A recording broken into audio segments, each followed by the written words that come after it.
Everyone, welcome back to evicat.in। This is Varsha. तो start करते हैं हमारा नेक्स्ट टॉपिक जिसका नाम है द संघा। संघा क्या होते हैं वो समझते हैं। यहाँ पे देख सकते हो आपकी एक गुरु बैठा हुआ है। क्यों? क्योंकि वो बाकियों से एक लार्जर प्लेस पे बैठा हुआ है, एक थोड़ी सी हाइट वाले प्लेस पे बैठा हुआ है। और ये भी देख सकते हो कि सब उसको प्रणाम कर रहे हैं, यानी उसके आगे झुके हुए हैं। तो यहाँ पे ये जो संघा है वो बेसिकली क्या है, वो एक ऐसे गैदरिंग है, एक ऐसा ग्रुपिंग है जिसके अंदर टीचर होगा जो एक हमारे गुरु कह सकते हो आप। गुरु कुछ शिक्षा देंगे और उसी को लोग फॉलो करेंगे। So what is Sangha? Let us see. Both the Mahavira and Buddha felt that only those who left their homes could gain true knowledge. अब दोनों ही हमारे महावीर और बुद्धा का क्या मानना था कि सही नॉलेज तभी मिलेगी जब आपने घरों को त्याग दोगे, यानी आज ही घर छोड़ के जाना है, हमें जाना नहीं कहीं, ओके, घर पे रहना है, ठीक है। वो महावीर और बुद्धा के बारे में है और वो उस वक्त की बात है जब ऐसे मतलब इतनी ज्यादा प्रॉब्लम्स नहीं थी सोसाइटी के अंदर। और दूसरी बात, हम अभी बहुत छोटे हैं महावीर और जैनिज्म को अपनाने के लिए, सो अभी घर के अंदर ही है, ठीक है।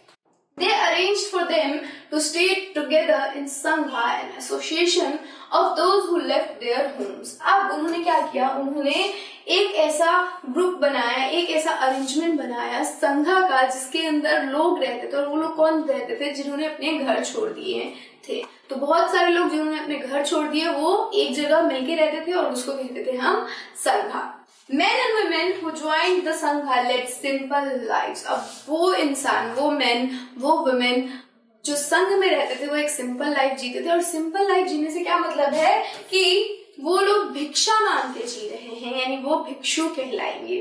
अब कोई भी इंसान इस संघ को ज्वाइन कर सकता है क्योंकि दोनों हमारे महावीर और बुद्ध की टीचिंग ये थी, सबसे बड़ी टीचिंग, सबसे बड़ी सीख, कि कोई भी ह्यूमन, चाहे वो एक स्लेव हो, चाहे वो एक दास हो, चाहे वो छोटे कास्ट से हो, वो सभी एक समान है, ठीक है। तो ये जब लोग एक समान है, even womens are also same, तो जब ये एक समान है तो एक साथ रहते थे, एक साथ भगवान की पूजा करते थे, सिंपल लाइफ जीते थे। लेकिन यहाँ पे प्रॉब्लम क्या थी, वो लोग जैसे कि हमारे स्लेव्स हैं, उनको अगर संघ ज्वाइन करना है तो उनको अपने मास्टर्स की परमिशन लेनी होती थी। अगर कोई चाइल्ड है और उसको ज्वाइन करना है संघ तो उसको अपने पेरेंट्स की परमिशन लेनी, अगर नहीं मिलेगी तो आप संघ नहीं ज्वाइन कर सकते हो। अगर वुमेन है तो उसके अपने फैमिली की परमिशन लेनी होगी, अपने हस्बैंड या अपने पेरेंट्स की परमिशन लेनी होगी। तो दीज वर सम रूल्स कि आप कैसे संघ को ज्वाइन कर सकते हो। नेक्स्ट देखते हैं।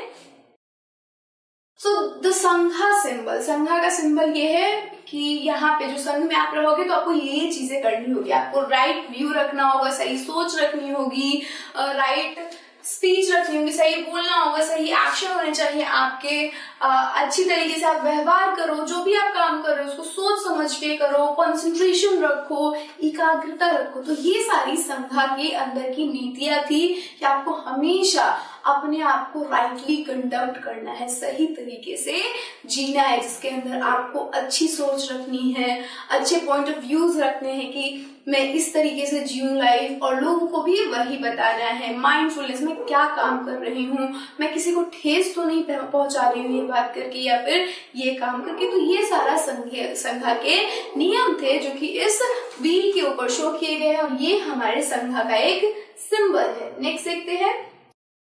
अब संघा के लोग करते क्या थे, तो देखो, they meditated for most of the time and went to cities and villages to beg for food during fixed hour। ज्यादातर टाइम जो संघा के लोग होंगे वो मेडिटेशन करेंगे, यानी ध्यान लगाएंगे, और फिक्स्ड आवर्स में ही, कुछ आवर्स फिक्स्ड होते हैं, उन्हीं में वो फूड बेग करने जाएंगे, फूड मांगने जाएंगे।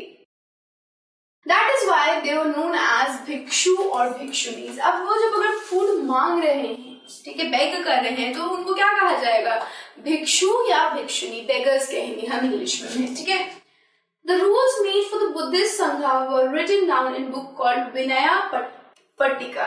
So जो किताब लिखी गई थी, रूल्स जिसके अंदर लिखे गए थे, उस किताब का नाम है विनय पट्टिका। और इस किताब के अंदर किसके रूल थे? बुद्धिज्म के रूल थे, जो बुद्धिज्म संघ के अंदर रहेंगे, जो कि बुद्धा का संघ था उसके अंदर जो भी लोग रहेंगे उनको अगर कुछ जानना है कि मैं ये काम कर सकता हूँ या नहीं कर सकता हूँ, या फिर ये रूल है या नहीं है, मैं अपने पेरेंट्स से मिल सकता हूँ या नहीं मिल सकता हूँ, या मैं अपने फ्रेंड से मिल सकता हूँ या नहीं मिल सकता हूँ, इन सारी चीजों का एक रूल एंड रेगुलेशन का बुक था जिसका नाम था विनय पट्टिका, और इसके अंदर बुद्धिज्म के सारे रूल्स लिखे हुए थे।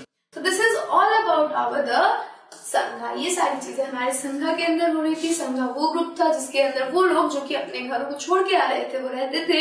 दोनों बुद्धिज्म और हमारे बुद्धा और महावीर दोनों ने ही ये कहा कि जो संघा है हमारा, जो राइट नॉलेज है हमारा, वो संघा के अंदर ही आएगा। जब तक लोग अपने घरों को त्याग नहीं देते तभी वो क्या करेंगे, नॉलेज प्राप्त कर सकते हैं। जैसे ही वो अपने घरों को त्याग देंगे, जैसे ही मोह माया त्यागेंगे, तभी वो राइट नॉलेज को जान पाएंगे। फिर हमने देखा कि संघा के अंदर हमें क्या क्या करना होगा, फिर देखा कि वहां पे भी कुछ रूल्स एंड रेगुलेशन थे। हमने ये भी देखा कि ये लोग क्या करते हैं, पूरे ज्यादातर टाइम मेडिटेट करते हैं, यानी ध्यान लगाते हैं, सोचते हैं, समझते हैं। तो यही तो मेडिटेशन होती है ना। तो मेडिटेशन ज्यादातर टाइम करेंगे, कुछ फिक्स्ड आवर्स में ही बेगिंग करेंगे। और जो बेगिंग करते हैं लोग जो इस संघा में रहेंगे उनको भिक्षु या भिक्षुनी के नाम से हम जानते हैं। और बुद्धिज्म की जो संघा वाली किताब है उसका नाम हमने क्या पढ़ा भी, Vinaya Pitaka. This is the everything about our sangha. अब नेक्स्ट वीडियो में बात करेंगे द मोनेस्ट्रीज, कि मोनेस्ट्री आखिर होती क्या है। So I will see you in the next video. Till then stay safe and stay healthy. Bye.